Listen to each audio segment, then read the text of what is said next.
ঘড়ির কাঁটায় তখন বিকেল ৪টা ২৭ আর 10টা দিনের মতোই ব্যস্ত ছিলেন জাপানের দক্ষিণাঞ্চলীয় কিউশু দ্বীপের বাসিন্দারা। কিন্তু মুহূর্তের মধ্যেই যেন পাল্টে গেল সবকিছু।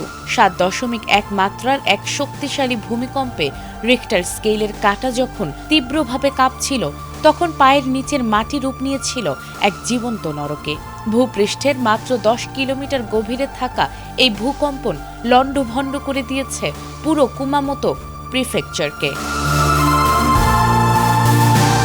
ভূমিকম্পের তীব্র ঝাঁকুনির রেশ কাটতে না কাটতেই বেজে ওঠে সাইরেন, জারি করা হয় সুনামি সতর্কতা। ধেয়ে আসছে 1 মিটার উঁচু ঢেউ, এমন শঙ্কায় বুক কেঁপে ওঠে উপকূলের লাখো মানুষের। তবে স্বস্তির বিষয়, প্রায় 2 ঘন্টা পর বড় কোনো বিপদের রূপ নেয়ার আগেই সেই সতর্কতা প্রত্যাহার করে নেওয়া হয়।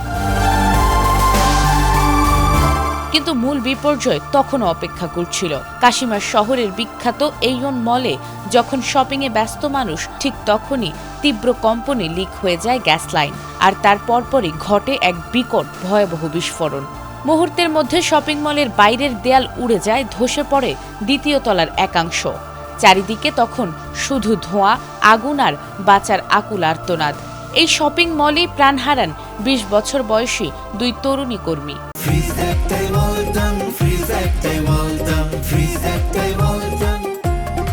বিপর্যয়ের এখানেই শেষ নয়।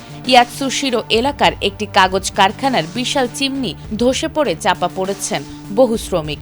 এমনকি জাপানের ইতিহাস আর ঐতিহ্যের প্রতীক 44টি শতকের পুরনো কুমামোতো দুর্গের পাথরের প্রাচীরও এই ধাক্কায় ভেঙে পড়েছে।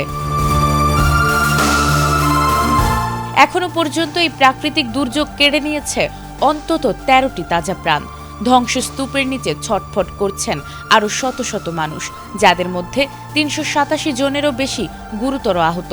এখনও অন্তত 24 জন মানুষ নিখোঁজ, যাদের জীবিত ফিরে পাওয়ার আশায় লড়াই করে যাচ্ছেন উদ্ধারকারীরা।